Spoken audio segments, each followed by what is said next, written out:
This past weekend, there was a tragic mass shooting at in North Dallas, the city of Allen, at an outlet mall. Approximately 8 people were killed, including the shooter. And it goes without hesitation that, thoughts and prayers go out to the family who have lost a loved one on that particular day. Now, this unfortunate situation and event has now given the mainstream media the, typical knee-jerk reaction. Anytime there's a mass shooting, then of course, the next step is, of course, more gun control. Now, while doing my research on this particular story, I stumbled upon a few interviews at gun control protests, and this one in particular by the YouTuber Nuance Bro, it really got my attention. So I'm gonna base my thoughts and opinions from the statements that these people make. Once again, the YouTuber name is Nuance Bro. I suggest you check out his channel and subscribe if you like it. I'll leave his link in the summary below. So here he's at a gun control protest in Nashville last month after the shooting at a Christian school by a transgender man. And by the way, where's the manifesto on that one? Last I checked, the FBI is saying it's going to be a delay in releasing the manifesto due to open litigation. So I want to hold my breath on ever seeing that manifesto. But anyway, let's see what these protesters say and go from there. So why are we out here today? We're out here protesting gun violence. Cool. And what are we trying to achieve? We're trying to keep guns, assault rifles especially, away from just anybody that can get an assault rifle and keep them. People on the streets do not need to be carrying assault weapons of any kind. It's crazy. Once again, the same, talking tactics, assault weapons. What is an assault weapon? Every weapon can cause an assault. So every weapon is an assault weapon.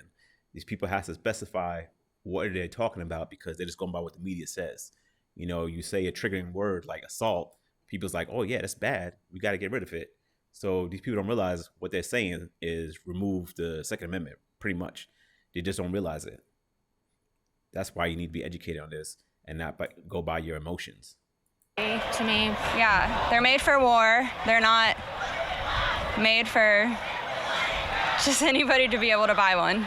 Sure. And how would you define that? Like if you had to make legislation and say these guns are banned, they count as assault rifles, weapons, I don't know which terminology you want to use, but what is that? Yeah, well, I mean, background checks, there needs to be more going into checking out who's actually buying these guns. We already got background checks. Background checks are done. Pretty much every state. I don't know any state that doesn't do a background check. Especially do the ATF, the alcohol, tobacco, and firearms division. So everyone has to go through a background check. And right now they're trying to push for universal background check, where basically background checks are not just done when you buy a gun at a store, but also when you sell between 2 private parties. Of course, the trap door on universal background checks will eventually lead to a national gun registry. And that's something you gotta be careful about because there have been previous gun registries in other countries like Australia. And of course, the most known one is Germany, where after those registries has happened, then about 10 years later, there's been gun confiscation. So we don't want to go there. And therefore, since we don't want to go there with a registry, therefore, that's why a lot of people want to do universal background check. But, gun stores still do background checks. And some gun shows do background checks. Most don't. Actually, I bought one at a gun show in Fort Worth and they did one. So, but some don't, I guess. And mental health is such an issue in this country. And these people with severe mental health issues have access to these assault rifles. And that's why school shootings keep happening. So something has to change. It seems like you support background checks, mental health checks, but again, what is an assault weapon rifle? How would you define that if we were to ban those? You say those types of guns you can't have. I mean, guns made for mass destruction, right? There's a difference between those kinds of guns and guns that are handheld, just meant for protection. I'm not really for guns, period, but I mean, there's a huge difference between an assault rifle that's meant for mass destruction and killing a mass amount of people than a handheld gun that's just meant to protect yourself or your family. Well, for example, we're here because of a school shooting that happened here in Nashville. The deadliest school shooting in America. Do you know what it is and when it happened? Was it Columbine? No. It was Parkland? No, it was the Virginia Tech shooting, and that was done by this individual who was using 2 handguns. So would that fall under what you're talking about, like this destructive capacity type weapon? Well, yeah, and that's why it's like they're both, they can both be destructive, and that again, that's why it's more rules and regulations when it comes to who has access and who can buy it, and like I'm pretty sure the Okay, this lady's stumbling over her thoughts, but basically, she backed herself in her own corner. So basically, she's saying that she wants handguns also to be confiscated or to be removed, pretty much. And that's the thing about it. When you talk about removing the AR-15 or some of I think like the M4s or so, guns like that, those type of rifles, then that's a slippery slope to handguns. Right now, you say, like for me personally, if you want to take the AR-15, I'm kind of like okay with that to a degree. But the only reason I push back against it because I know the slippery slope is basically like pretty much like a cliff, straight down cliff that goes straight to handguns. And that's what I'm afraid of because the AR-15 is just like a handgun where it's semi-automatic. But of course, since they have more better accuracy, a lot of these mass shooters tend to use them. But of course, the great thing about a handgun unfortunately, the good thing about a handgun is that it could be more covert because it's smaller as opposed to AR-15. So if they remove the AR-15, then I know the next thing is going to be the handguns. And once that's gone, there's pretty much the Second Amendment right there. So this lady basically just backed herself in a corner and basically just supported removing Second Amendment. And she don't even realize it. So why are we out here today? To get more gun control. So, yeah. And what type of gun control, what type of policies would you like to see? For me, I would like to see them taking away like semi-automatics and automatics from civilians. And my personal belief is that only like our army and maybe even cops, if they have to have them, to only have those types of guns. So we, as a community, as a country, can feel safer and be safer. So banning semi-automatics, that basically means almost all handguns, the most popular rifle in America. So you would want to ban almost all handguns and like these semi-automatic rifles. Once again, the person basically not realizing what they're saying. They're basically saying remove the Second Amendment. See, that's the thing about the mainstream media, the powers that be, deep state, whatever you want to call them, how they manipulate people or get people to manipulate themselves pretty much into advocating for something they really don't want by using certain words, certain trigger words. That's why a lot of times you can't go by emotions. You got to go by the logic about things. You got to be knowledgeable about things. So the trigger word with assault weapons make people not realizing that they're including handguns in there because handguns are also semi-automatic, just like the AR-15s. Automatic weapons are not allowed to the public, I believe, since the 80s.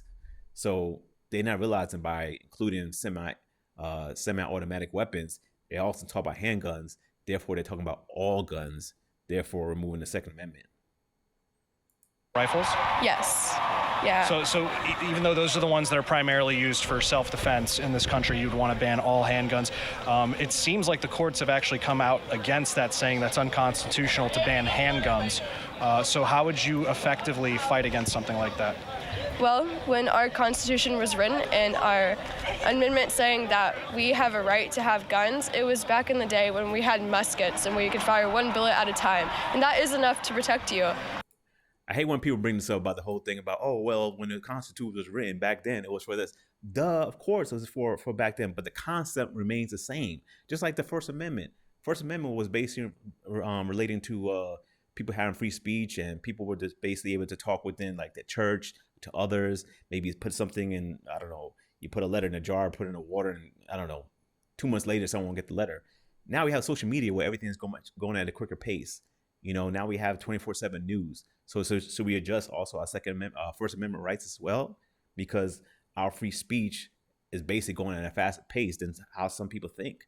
But we don't do that. So we shouldn't do the same thing with Second Amendment. Second Amendment, the concept is still the same. Technology has been more advanced, of course, but just like it's been more advanced on the outside as citizens, it's also been advanced on the side of criminals, So that's the thing. You have to be able to combat that.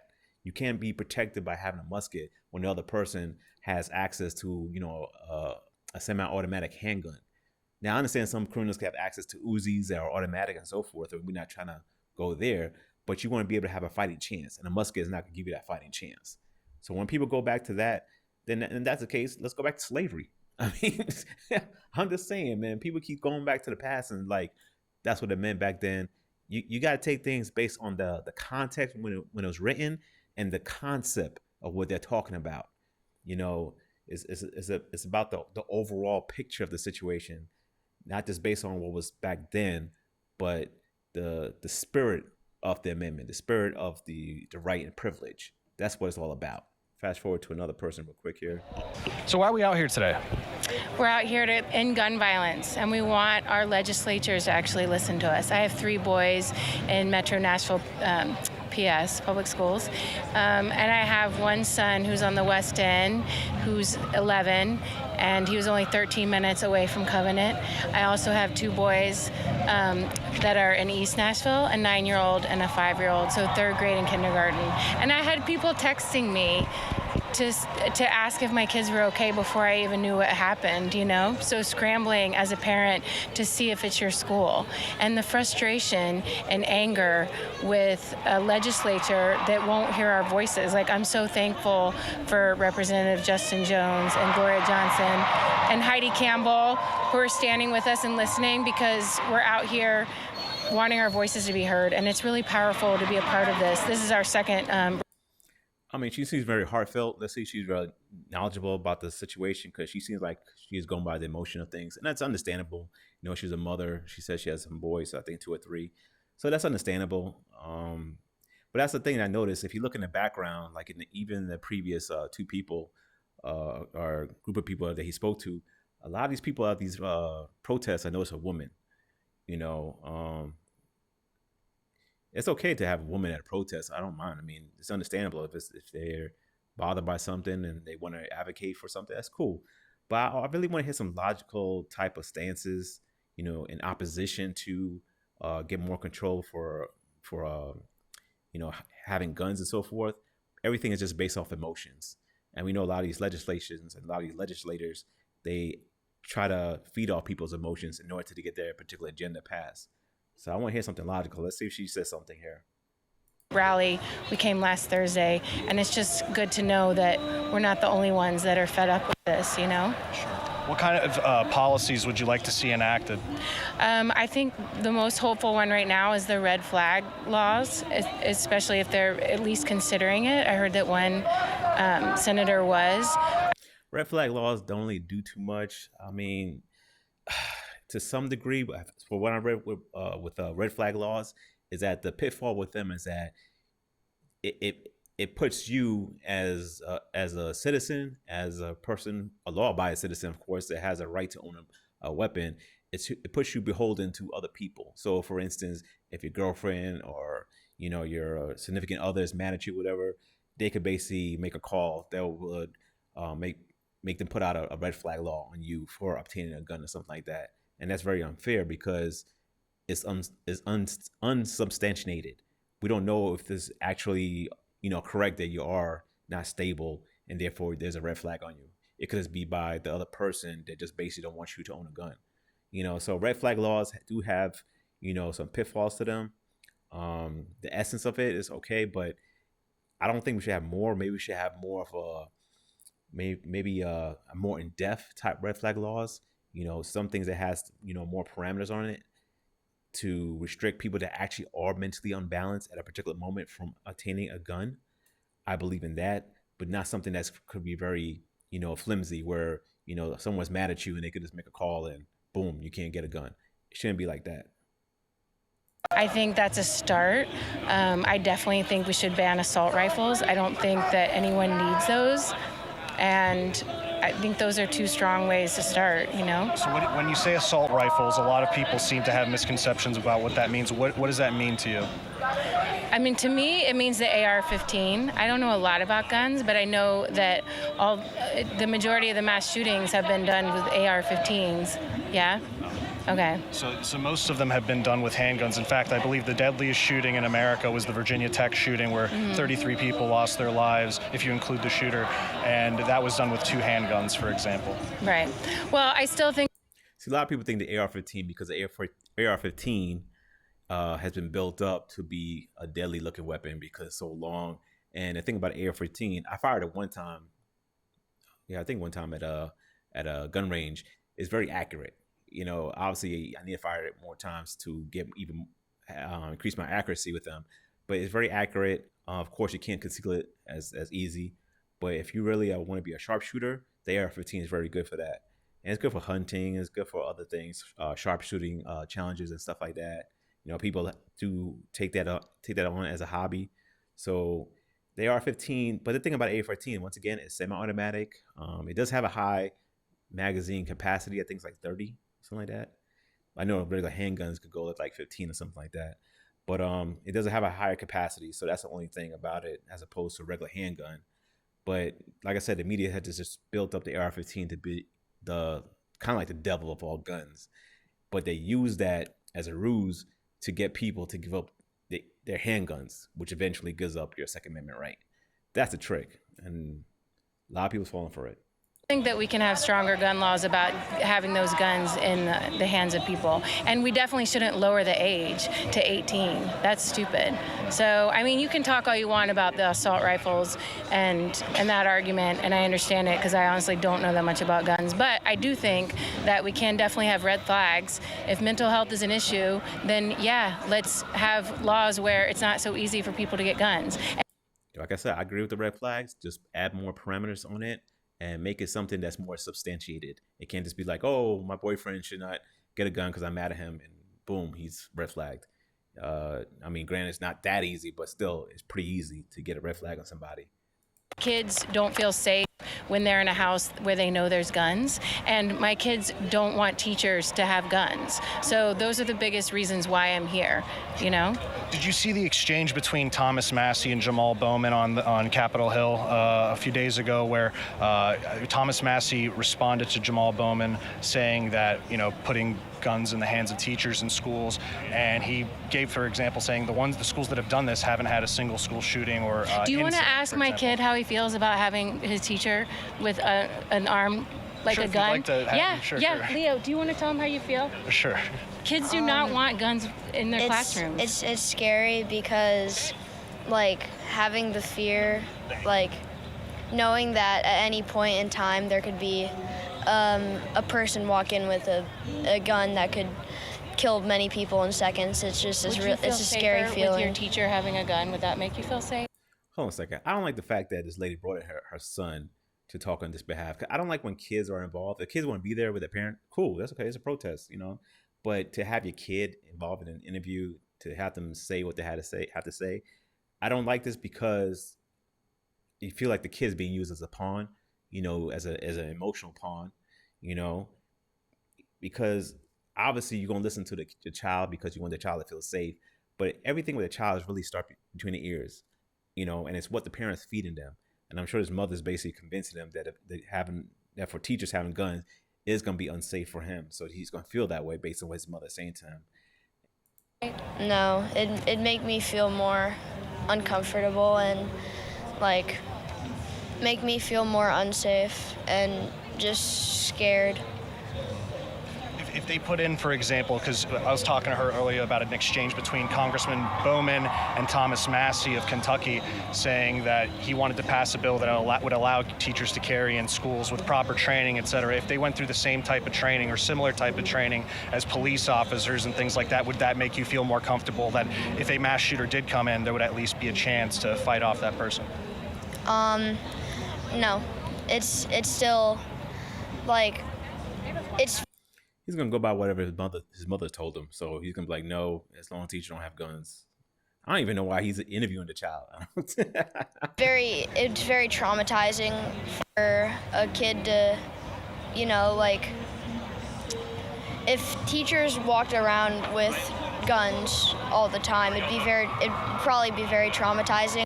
First of all, the gun's gonna be, you know, covert. You won't see the guns on them. It's gonna probably be in a holster in the back or something like that. You're not gonna see the teacher carrying a gun if the teachers are allowed to have guns. Even with SROs, the few SROs I've seen at schools down here, I don't believe I've seen them with the gun.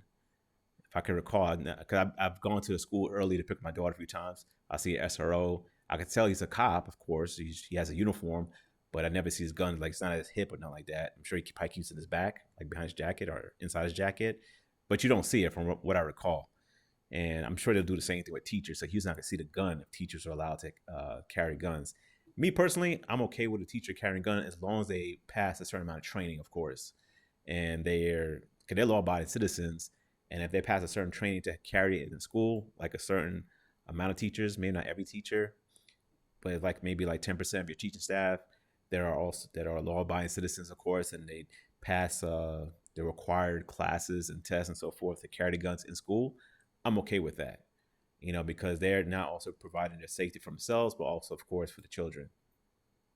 For a lot of kids. Well, you wouldn't necessarily know, right? Because it'd be hidden potentially. He would know. He's old enough to know if you pass whether teachers are going to carry or not. And then he's going to be thinking, oh, does that teacher have a gun? Or is that...